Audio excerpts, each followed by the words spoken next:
Дархуул аймгийн найрамдал талбайд өвлийн идэж 2025 арга хэмжээг аймгийн хүнс хөдөө аж ахуйн газраас 10 хоногийн хугацаанд зохион байгуулахаар эхлүүллээ.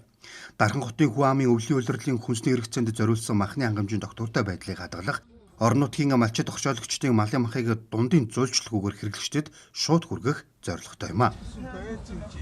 Энэ жил Дархан аймаг гангийн нөхцөл байдалтай байсан. Дээрээс нь зодын эрсдэл дунд эрсдэлтэй гэж үнэлэгдсэн.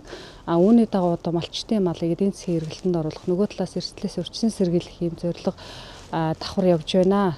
Тэгээд саяны сүүлийн орсон цаг агаар цасны нөхцөл байдлаас шалтгаалаад малчт маань бүрэн энэ арга хэмжээндээр ирээгүй байна.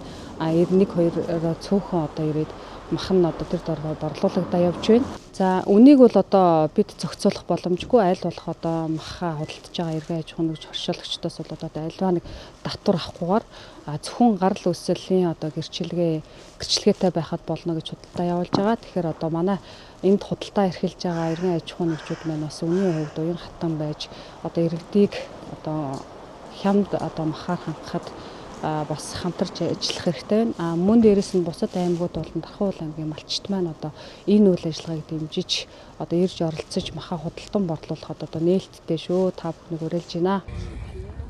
Малчид малаа өөрсдөө төхөөрч шууд худалдаа хийж байгаа. Үнийн тухайд өхрийн махны килограмм нь 13-аас 14,500 төгрөг, хоньны мах 12,000 төгрөгөөр худалдааж байна. Өвлийн идэж бэлтгэх худалдаанд зориулсан болохоор бод малын махыг бүтнээр нь, өрөөл хаагуй, хоньны махыг бүтнээр нь борлуулж байна. Мах худалдааны төвүүдэд жижиглэнгээр өхрийн мах 16-аас 19,000, хоньны мах 14,500-аас 17,000 төгрөгөөр худалдаалж байна.